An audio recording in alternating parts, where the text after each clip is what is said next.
Filipenses capítulo 2, nós vamos estar lendo do versículo 9 ao 11. Abre a tua Bíblia, deixa ali marcado antes da leitura. Quero fazer uma pequena introdução, porque nós estamos fazendo uma série. Eu vim trazendo esta palavra já há algumas semanas, várias semanas. Nós temos ministrado, e você tem acesso às outras palavras que foram ministradas através do YouTube, que está sendo gravado. Nos versículos que antecedem essa passagem, aqui do capítulo 2, nós aprendemos aqui, através da pregação, que nós temos feito aqui, que Paulo ele está preocupado em desenvolver a humildade na nossa vida para que a gente possa ter harmonia nos relacionamentos. Eu falei isso aqui durante 3 semanas, no capítulo 2, versículo 1, 2, 3 e 4. Nós mostramos isso aqui. E o objetivo dele nos exortar a viver em humildade era para que a igreja andasse em unidade. Ou seja, a humildade tinha o propósito de promover a unidade da igreja. Esse é o tema da carta, do princípio dessa carta de Filipenses. Ele quer que a igreja de Filipenses caminhe em unidade, com um único pensamento, um único espírito, com um único propósito. E para que isso aconteça, era necessário que o povo de Deus desenvolvesse a humildade sobre a sua vida, a humildade na vida de Cristo. Então, quando a gente chega no versículo 5, ali a gente tem Cristo como um exemplo dessa humildade. Nós ouvimos nas notícias que uma pessoa arriscou a sua vida para salvar outra pessoa. Então, essas pessoas, quando então são vistas cometendo esses atos heróicos, eles são considerados heróis do nosso tempo. Pessoas que tiveram atos de heroísmo. Aliás, fiquei sabendo ontem que a gente tem uma pessoa aqui que cometeu um ato de heroísmo. Eu não sei se ele quer que conta não, mas eu vou contar. Mas o nosso irmão Samuel, na quinta-feira nós tivemos reunião da liderança com os homens aqui, e eu fiquei sabendo que na hora que ele saiu daqui, ele estava passando na rua de carro, e ele viu um homem numa cadeira de rodas sendo assaltado. O homem roubou e chutou o homem, e o Samuel não deixou passar não. Ele foi atrás do bandido que estava fugindo. Quando ele percebeu que o bandido não estava armado, ele cercou o bandido e juntou em cima do bandido, prendeu o bandido, e a polícia veio e prendeu o rapaz, e recuperou aquilo que tinha sido roubado. Então, glória a Deus.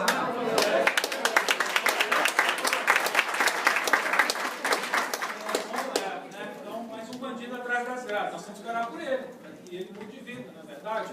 Mas, às vezes, pessoas levantam assim, tem um ato de coragem, de heroísmo. E apesar, às vezes, de muitas vezes as pessoas colocar a sua própria vida em risco por causa de uma outra pessoa, nenhum ato de heroísmo humano se compara ao ato de heroísmo que Jesus fez. Não existe. Não há como comparar. Eu sei que o ato do Samuel foi um ato de muita coragem naquele momento, de ajudar uma pessoa que estava em necessidade, impossibilidade de se defender ali naquele momento. Mas ainda assim, o ato dele é incomparável perto daquilo que Jesus fez por nós. Não há comparação. E a gente precisa lembrar que a obra que Jesus foi realizada na cruz não foi uma obra em vão. A gente entende que o sacrifício dele deu a oportunidade para que nós tenhamos vida com Deus, tivéssemos nosso relacionamento restabelecido com Deus, mas acima de tudo isso, o ato dele era um ato de adoração ao próprio Pai. E às vezes a gente esquece dessa faceta do sacrifício de Jesus Cristo, que o sacrifício dele não foi somente por mim. O sacrifício de Jesus foi um ato de adoração ao Pai, porque a palavra de Deus nos ensina que o sacrifício é feito para adorar a Deus. E Jesus se entregou como sacrifício vivo para que Deus fosse glorificado e adorado. E por causa disso, Jesus é exaltado. Então agora, a gente chega na passagem de Filipenses capítulo 2, versículo 9 a 11, onde agora a gente vai ver aqui a figura de Jesus exaltado. Do versículo 5 ao 10, nós vimos o Jesus humilhado. E agora, quando a gente chega aqui no versículo 9 a 11, a gente agora vê o resultado daquilo que ele fez. E a palavra de Deus diz assim, agora eu quero que você acompanhe comigo na tua Bíblia. Versículo 9. Pelo que também Deus o exaltou sobremaneiramente e lhe deu um nome que é sobre todo nome, para que ao nome de Jesus se dobre todo o joelho dos que estão nos céus e na terra e debaixo da terra, e toda língua confesse que Jesus Cristo é Senhor, para a glória de Deus. Amém. Glória a Deus. Não foi à toa que hoje nós cantamos vários louvores aqui, exaltando o nome de Deus. Esse é o tema da minha pregação. Cristo, né? Jesus, o humilde servo, exaltado.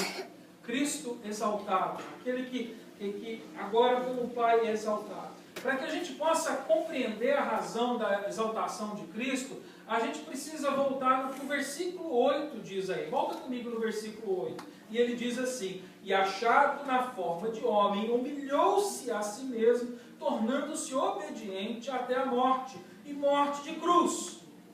E aí agora quando a gente entra no versículo 9, a primeira palavra aí, na nossa versão, umas é pelo que, outras é então, né? Em inglês é therefore. Essa palavra grega que é traduzida dessa maneira para a gente, ela está enfatizando, ela está mostrando, né, o resultado daquilo, né? Ou seja, o versículo 8 mostra que ele se humilhou e ele obedeceu, e o ato de humildade de Cristo, de obediência de Cristo, resultou na sua exaltação. Isso é uma figura que Paulo está usando para revelar para a sua igreja o que vai acontecer com ela também. O fato de Jesus ter deixado a sua habitação celestial, né, e a sua posição privilegiada, Jesus ele era Deus, né, ele estava numa posição privilegiada, e se revelar de uma forma humana, né, não fez com que ele deixasse de ser Deus, ou fosse menos Deus, mas foi uma forma de humilhação, ou seja, alguém que deixa um lugar mais alto, uma posição mais alta, e se coloca numa posição inferior, né? E a palavra diz que ele veio em forma de homem, né? E isso foi humilhação para Deus, se fazer de uma forma tão pequena como a nossa forma humana. Se você voltar um pouquinho mais comigo no capítulo 1, do versículo 27, né, a palavra de Deus ali, ela lembra que nós devemos permanecer num só pensamento, né, trabalhando juntos pela fé do Evangelho. Ela exorta a igreja, como eu falei antes, né, Paulo está exortando a igreja a viver essa unidade. Ou seja, ele está dizendo que é necessário que a gente não seja o quê? Egoísta, buscando satisfazer somente as nossas necessidades. Se você continuar agora entrando no capítulo 2, versículo 1, 2 e 3, é o que ele está dizendo aí. E nós não devemos buscar satisfazer somente as nossas necessidades, os nossos desejos, mas considerar o nosso irmão superior a nós mesmos. Para que isso aconteça na nossa vida, é necessário que a humildade esteja lá. Senão isso não vai acontecer.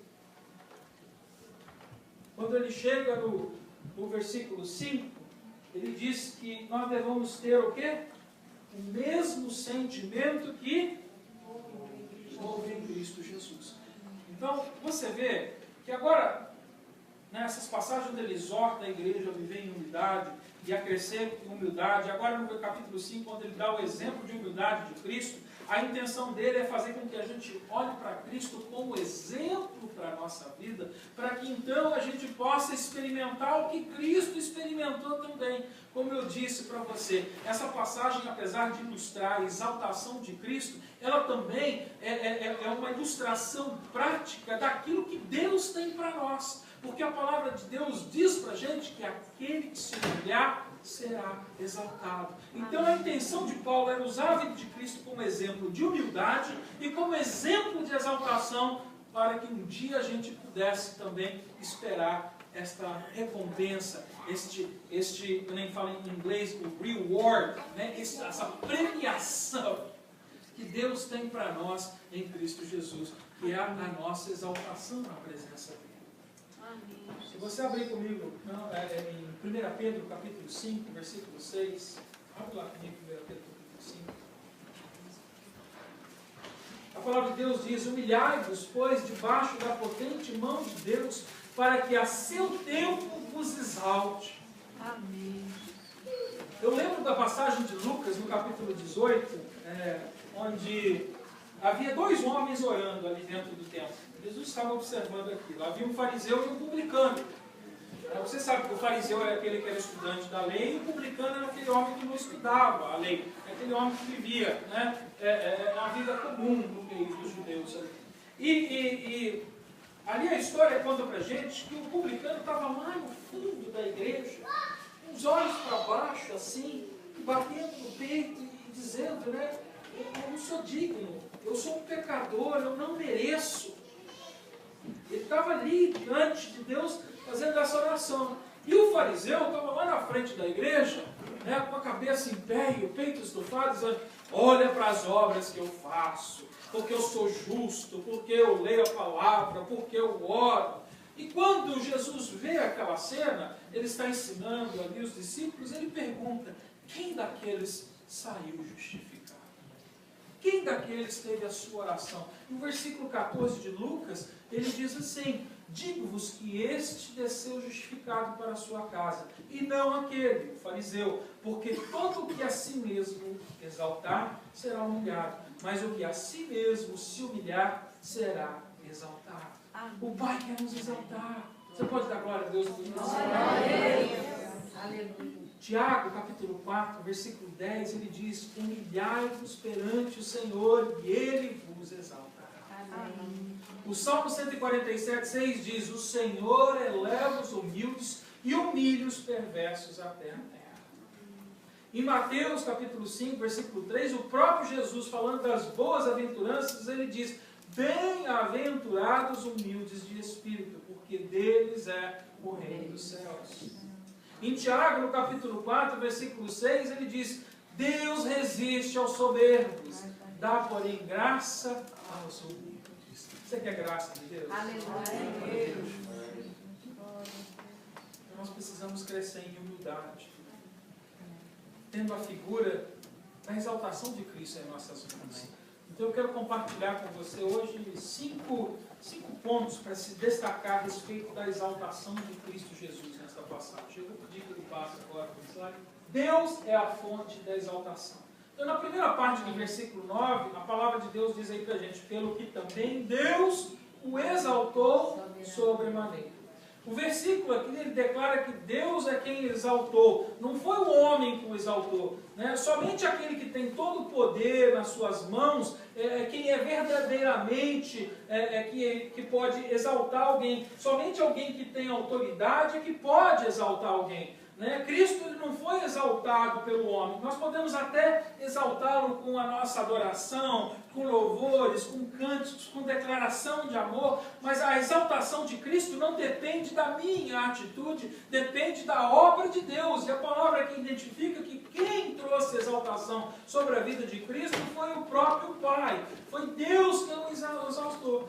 Mateus capítulo 11, versículo 27 diz, todas as coisas me foram entregues por meu Pai. É interessante porque tudo o que Jesus fez, tudo o que Ele é, tudo o que Ele tem, foi dado pelo Pai. Era o único que tinha poder para poder exaltar Cristo, e ninguém mais, porque tudo foi através dele. Olha o que a palavra diz lá em João 3,35. O Pai ama o Filho e todas as coisas entregou nas suas mãos. No capítulo 5, versículo 19, ele diz assim, em verdade vos digo, que o Filho de si mesmo não pode fazer, senão o que vir o Pai fazer, porque tudo quanto Ele faz, o Filho faz igualmente. Em João, no capítulo 8, no versículo 28, ele diz, quando tiverdes levantado o Filho do Homem, então conhecereis que eu sou, que nada faço de mim mesmo, mas como o Pai me ensinou, assim falo. Querido, se tudo veio do Pai, somente o Pai pode exaltar. Para que a gente entenda isso daqui, né? Quero fazer você voltar no passado. Né? Você lembra quando você estava na escola? Não. Já nem lembra mais. Faz tempo, hein? Mas Né? Quando a gente estava na escola, o professor às vezes dava aquele trabalho, né, extenso para que a gente fizesse em casa e depois a gente tivesse a oportunidade de apresentar na escola o nosso trabalho. Você lembra disso? Né? Quem tem filho está lembrando tudo de novo. Né? Tem lá, um outro trabalho para ajudar os nossos filhos. Né? Mas, então, o professor, ele te dava uma tarefa, um trabalho para ser realizado. Você ia para casa e você desenvolvia o seu trabalho. E às vezes, depois de você com o trabalho pronto, você mostrava para algumas pessoas, né? Perguntava para o seu pai, para sua mãe, para o seu colega, para um tio, para alguém, né, que você gostaria de ouvir a opinião, e você falava: o que você achou do meu trabalho? Ele olhava para o trabalho, ele lia o trabalho, e ele falava: não, está muito bom, né? Que trabalho bonito. Ou ele dizia: não está muito bom. E aí chega o dia que você apresentar o trabalho, porque, de fato, né, o importante não era o que as outras pessoas estavam me dizendo, o importante era o que o meu professor ia determinar através da avaliação dele do meu trabalho. E se ele olhasse para o meu trabalho e avaliasse o meu trabalho e falasse assim: não, seu trabalho está excelente, nota 10, aqui todo mundo ganhou 10 nos trabalhos, foi? Aí, o cliente faz tudo com zero.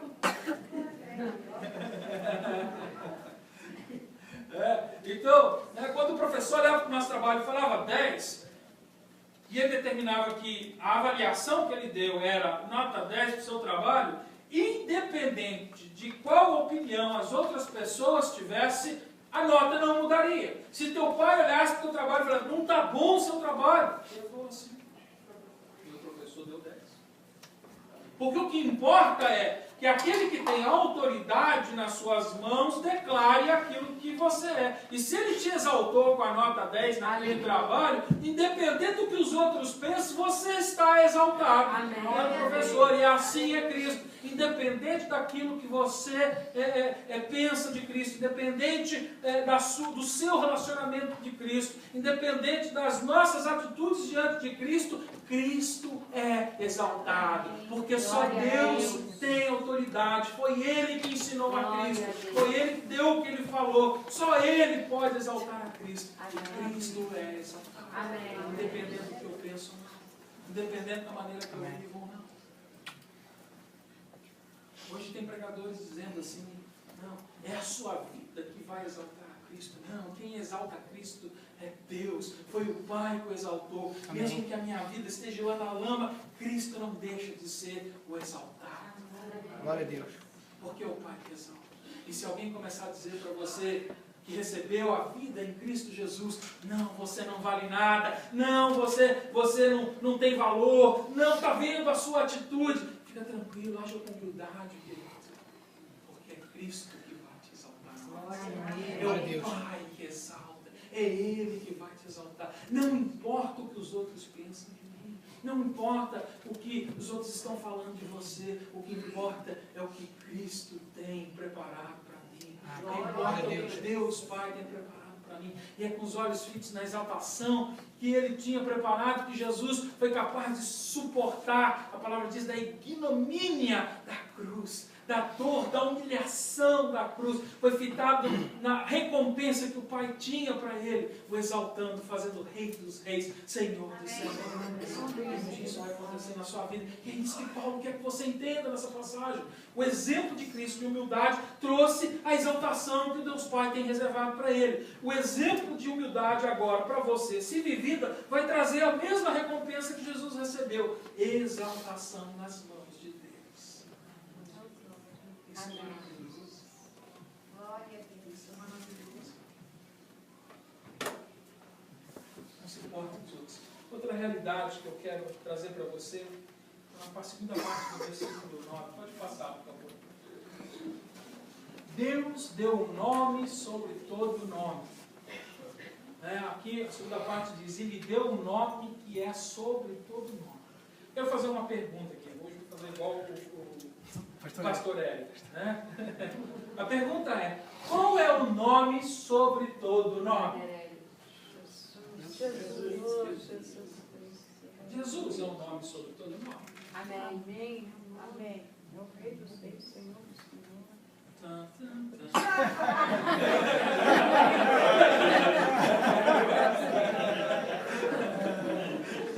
A Ele foi terra. Será que é Jesus o nome sobre todo nome? Eu vou desafiar vocês. Eu vou dizer que não.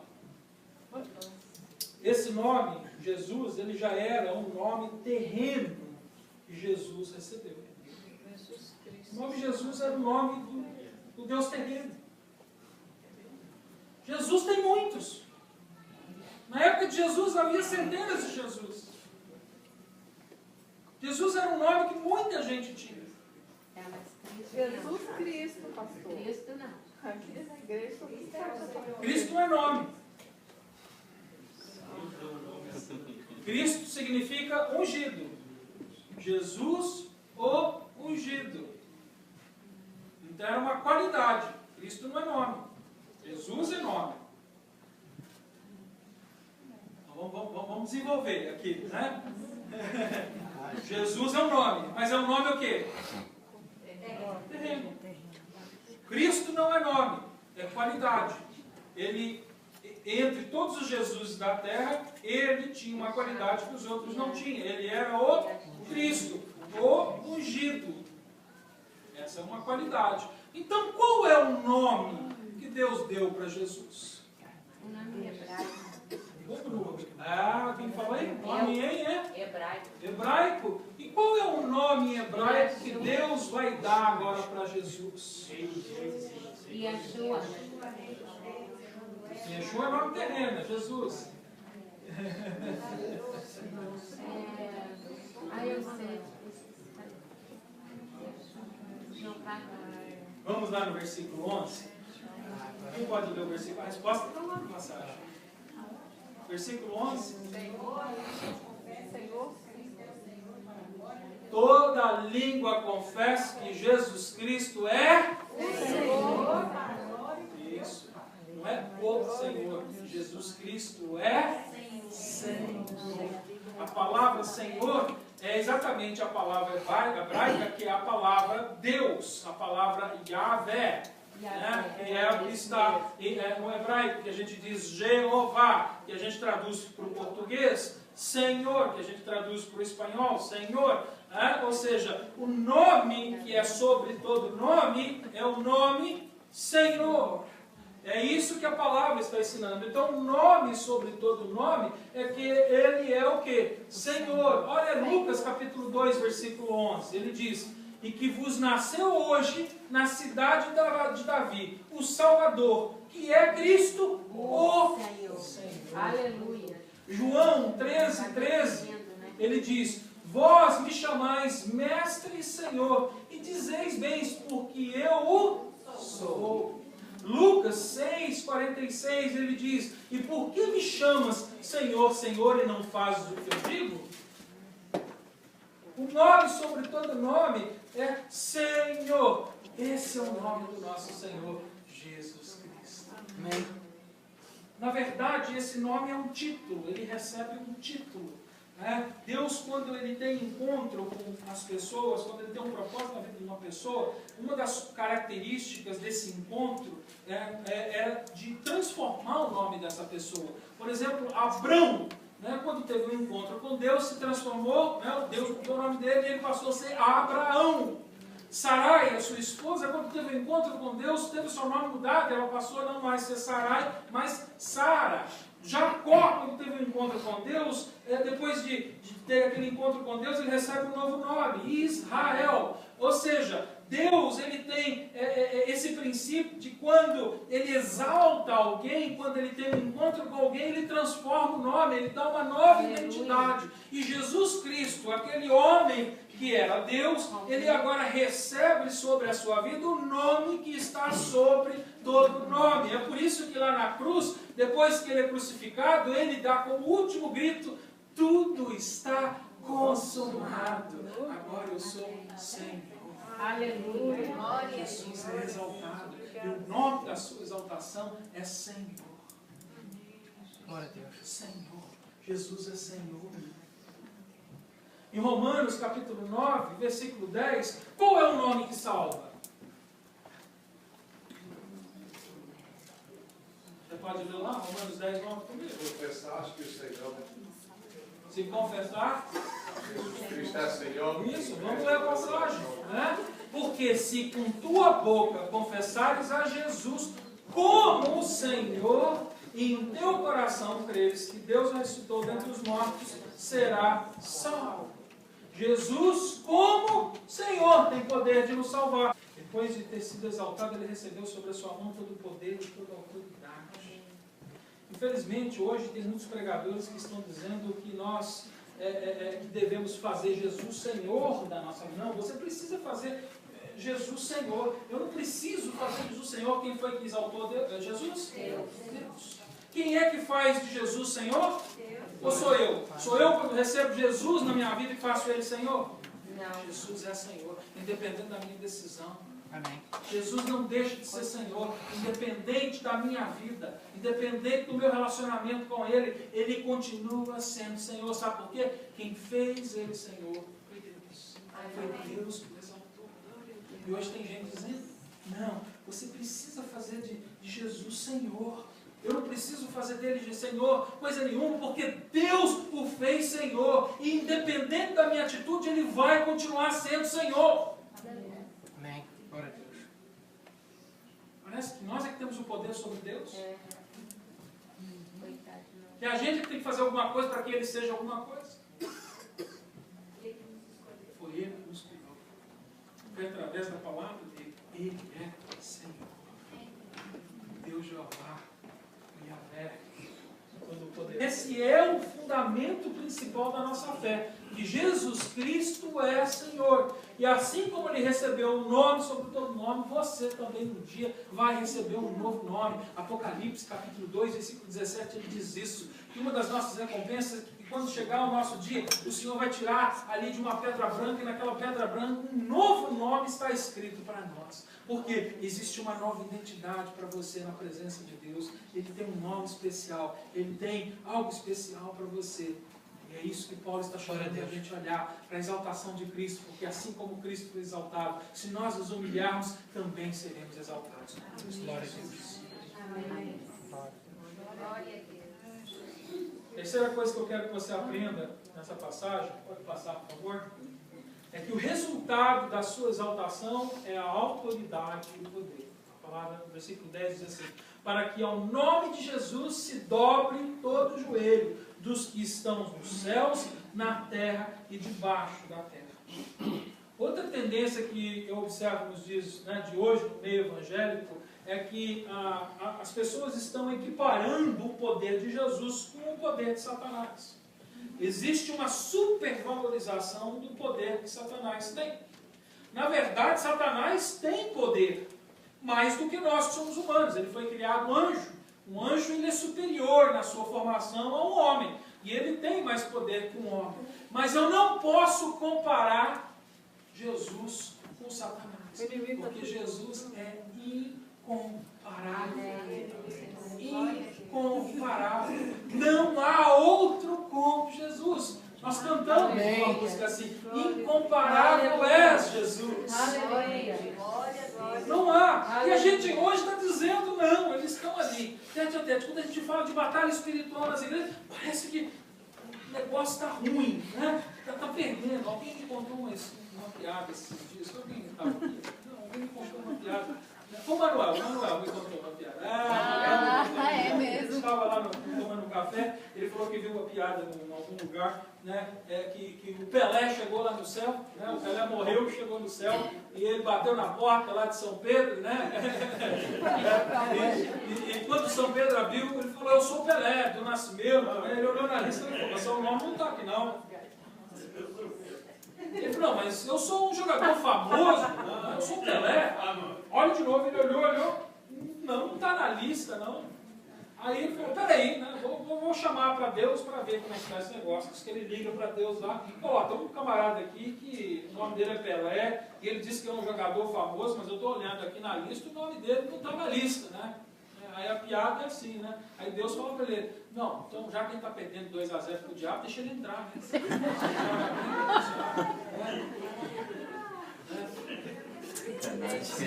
Já que o jogador é bom, ele é bom mesmo, então deixa entrar no time. dizer para vocês, Deus não perde jogo. Glória a Deus. Deus nunca está Amém. atrás do placar. Glória a Deus. Glória a Deus. Deus nunca está atrás do placar. A palavra diz que as portas do inferno não prevalecerão contra a igreja. Amém. Amém. Glória a Deus. Satanás não pode dominar sobre a vida da igreja, Satanás não pode dominar sobre a sua vida, porque Deus é maior que ele, o nome de Jesus é sobre todo nome. Amém. Glória a Deus. E essa é uma realidade que nós temos que ter. Efésios capítulo 1, versículo 20 a 23 diz assim: que operou em Cristo, ressuscitando dentre os mortos, fazendo assentar à sua direita nos céus, muito, repete comigo, muito acima de todo o principado. Foi pouco? Acima de todo o principado. Foi pouco? Muito. Foi mais ou menos? Muito. Foi muito! Muito. Está cheio de crente com Deus, Satanás. O que acontece com o diabo? Foi Deus. Tem tudo. Os que estão com medo de Satanás. Não, Satanás está ali envolvido nas coisas malignas, Satanás está ali mesmo. Satanás não está lá do lado da porta de fora, não, esperando você sair para te pegar. Ele está aqui no meio, querendo fazer a obra aqui no meio, mas ele não tem poder contra a igreja do Senhor Jesus. Amém, Nós glória a não Deus. precisamos temer, porque Jesus recebeu um nome que é sobre todo nome. Ele foi exaltado muito. A palavra de Deus aqui diz, muito acima de todo principado e autoridade e poder e domínio e de todo nome que se nomeia, não só neste século, mas também no vindouro, e sujeitou todas as coisas debaixo dos seus pés, para ser cabeça sobre todas as coisas, e deu à igreja, que é o seu corpo, complemento daquele que cumpre tudo em todas as coisas. Glória a Deus. Deus é maravilhoso. Amém. Tudo lhe foi sujeito. 1 Pedro 3,22 diz que está à destra de Deus, tendo subido ao céu, havendo-se sujeitando e havendo-lhe sujeitado os anjos, as autoridades e potestades. Não é possível, querido, eu fazer a comparação a Jesus. Igual a ele, não tem outro, não está, ninguém, não pode.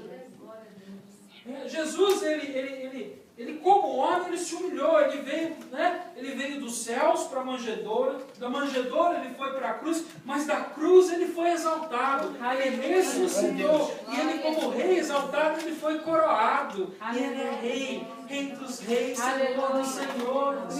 Glória a Deus. Nosso Deus, Amém. nosso Senhor, ele é exaltado. Amém. Eu queria que você abrisse comigo em Hebreus, capítulo 1. Essa carta aos Hebreus, se você ler em casa essa carta, ela é riquíssima. Ela mostra a autoridade que está sobre a vida de Jesus, o poder que há na vida de Jesus. Ela mostra esse Jesus exaltado, toda essa carta de Hebreus. No capítulo 1, versículo 1 ao 12, eu quero que você segue comigo. Olha o que ela diz aqui. Havendo Deus antigamente falado muitas vezes e de muitas maneiras aos pais, pelos profetas, nesses últimos dias a nós nos falou pelo Filho, a quem constituiu herdeiro de algumas coisas. Todas? Está assim na sua Bíblia? Herdeiro de todas as coisas e por quem fez também o mundo, sendo ele o quê? O resplendor da sua glória e a expressa imagem do seu ser, e sustentando todas as coisas pela palavra do seu poder, havendo ele mesmo feito a purificação dos pecados, assentou-se à direita da majestade nas alturas, feito também mais excelente do que os anjos, tudo quanto herdou mais excelente nome do que eles.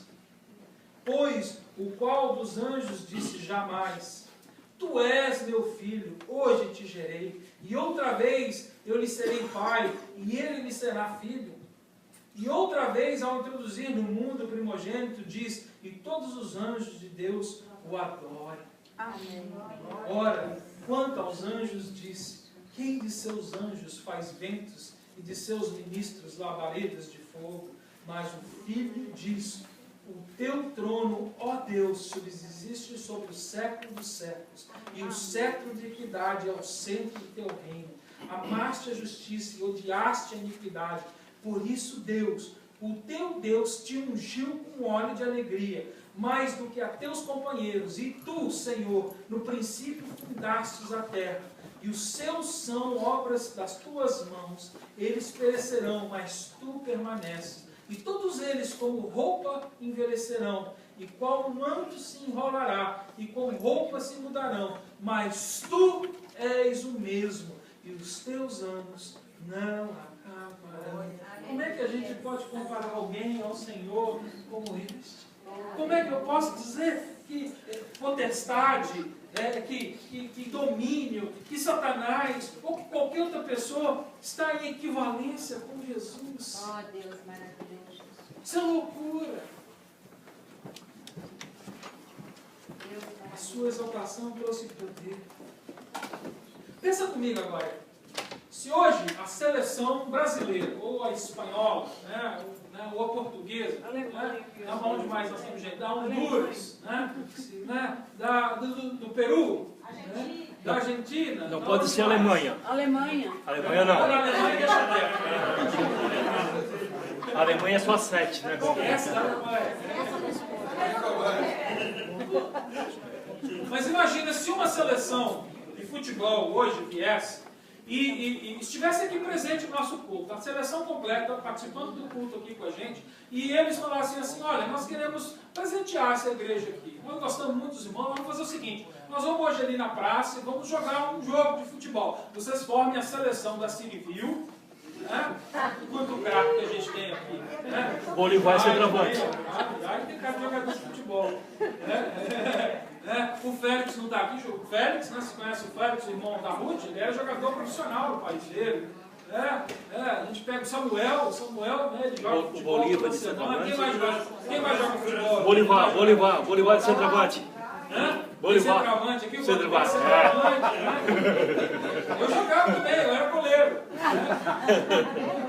Se a gente juntar os melhores aqui, e a gente enfrentasse essa seleção, e eles falassem assim: é o seguinte, agora todas as pessoas da igreja têm a oportunidade de escolher qual o time que vai ganhar. Se você escolher o time certo que vai ganhar, nós vamos dar para vocês um salário 10 vezes maior do que você recebe pelo resto da sua vida. Qual o time que você ia escolher? Da igreja. Tem os irmãos que têm simpatia. Deus tem misericórdia. Nenhuma pessoa em sã consciência, sabendo das habilidades que o time profissional tem e o nosso time teria, escolheria a seleção da Civil. Até por amor a gente ia torcer, alguma esperança, esperando que o Senhor fizesse um milagre. Porque a não ser que o Senhor fizesse todos os jogadores ficar doentes, cair no chão, a gente jamais ganharia num time como esse. E é capaz de até cair no chão e eles ainda ganhar da gente. Seria melhor Eu não estou mais conta de correr para um lado para o outro. Se eu for, não volto. Não volto. Oxigênio na beira do campo. Presta atenção nesse exemplo. Volta aqui. Mas seria loucura eu depositar as minhas fichas, eu depositar a minha confiança num time comparado a uma seleção de um país. Porque é certo que um time como aquele vai vencer. E não é isso que acontece diariamente entre os homens, sabendo que Jesus é Senhor. As pessoas estão olhando para Jesus e dizendo: não sei. Não quero esse negócio de Jesus para a minha vida, não. Não é exatamente a mesma coisa? E aí todo mundo junto com o irmão para cá sem dinheiro nenhum.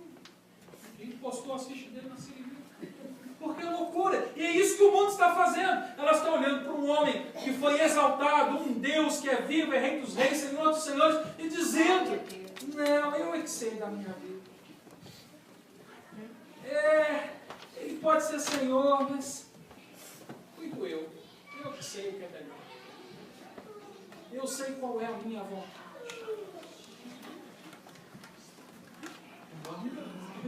Você vai chegar lá. É isso que ele está mostrando para mim. Seria loucura. Jesus, ele é Senhor, ele tem toda a autoridade nas suas mãos, ele para determinar o nosso futuro, e ainda assim a gente diz: não quero. O que é que nós estamos esperando para obedecer aquele que nós declaramos como Senhor da nossa vida. A minha pergunta é, o que é que você ainda está esperando para obedecer àquele que você sabe que é Senhor e tem todo o poder e autoridade, tem o poder para determinar para onde eu vou?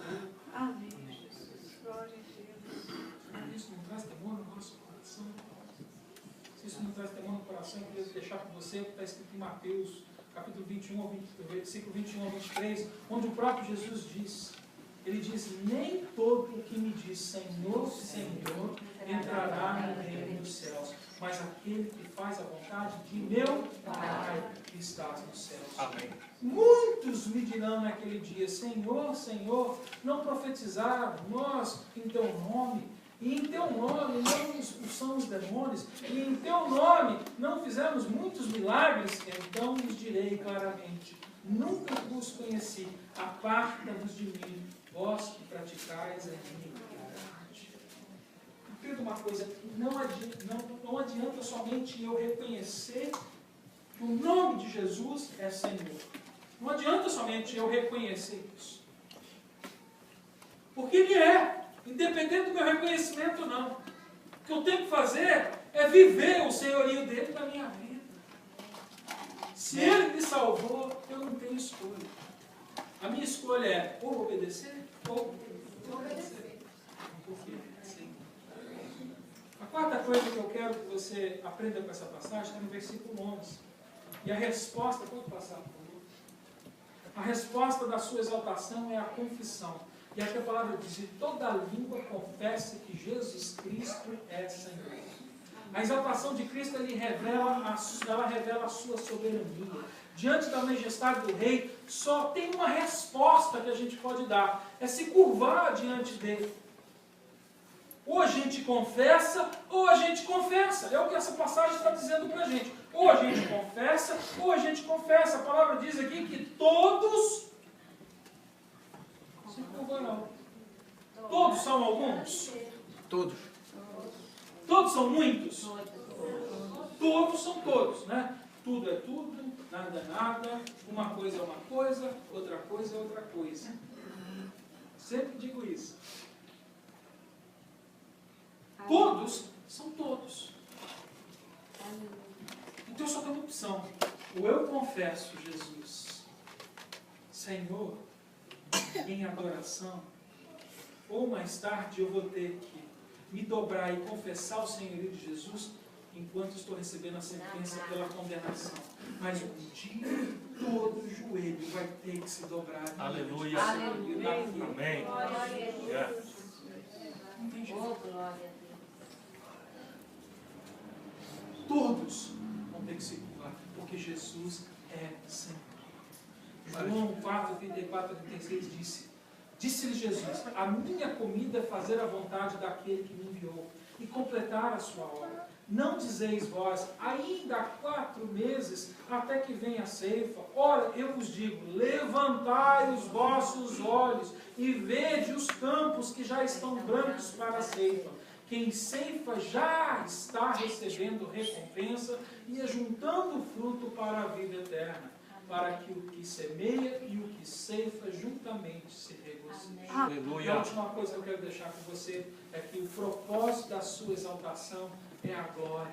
Olha a última parte do versículo 11. Para a glória de Deus Pai. Jesus viveu para a glória de Deus Pai. A exaltação de Cristo não foi para Ele mesmo. A exaltação de Cristo foi para que Deus fosse glorificado. No fim, tudo o que acontece, todas as coisas, todo o plano, ele tem um propósito único. Glorificar o nome de Deus. O Filho é exaltado para a glória de Deus. Você foi criado para a glória de Deus. A nossa vida com Cristo é para a glória de Deus. Se você foi salvo por Cristo Jesus, foi para que Deus seja glorificado. No fim, tudo resulta em glória a Deus. Amém, Jesus. E eu quero encerrar para convidar o grupo de louvor ali aqui na frente, né? Deixando com você o que diz o Salmo 24. Se a gente puder cantar essa música, eu gostaria de cantar essa música, porque esse Salmo 24, versículo 7 a 10, ele diz assim: levantai, ó portas, as vossas cabeças, levantai, ó entradas eternas, e entrará o Rei da Glória. Quem é o Rei da Glória? o Senhor forte e poderoso, o Senhor poderoso na batalha. Levantai, ó portas, as vossas cabeças, levantai-vos, ó entradas eternas, e entrará o Rei da Glória. Quem é esse Rei da Glória? O Senhor dos Exércitos. Ele é. Amém. Glória a Deus. E a Aleluia. última coisa que eu quero deixar com você é que o propósito da sua exaltação é a glória. Olha a última parte do versículo 11. Para a glória de Deus Pai. Jesus viveu para a glória de Deus Pai. A exaltação de Cristo não foi para Ele mesmo. A exaltação de Cristo foi para que Deus fosse glorificado. No fim, tudo o que acontece, todas as coisas, todo o plano, ele tem um propósito único: glorificar o nome de Deus. O Filho é exaltado para a glória de Deus. Você foi criado para a glória de Deus. A nossa vida com Cristo é para a glória de Deus. Se você foi salvo por Cristo Jesus, foi para que Deus seja glorificado. Amém. No fim, tudo resulta em glória a Deus. Amém, Jesus. E eu quero encerrar, eu quero convidar o grupo de louvor ali aqui na frente, né? Deixando com você o que diz o Salmo 24. Se a gente puder cantar essa música, eu gostaria de cantar essa música, porque esse Salmo 24, versículos 7 a 10, ele diz assim: levantai, ó portas, as vossas cabeças, levantai, ó entradas eternas, e entrará o Rei da Glória. Quem é o Rei da Glória? O Senhor forte e poderoso, o Senhor poderoso na batalha. Levantai, ó portas, as vossas cabeças, levantai-vos, ó entradas eternas, e entrará o Rei da Glória. Quem é esse Rei da Glória? O Senhor dos Exércitos. Ele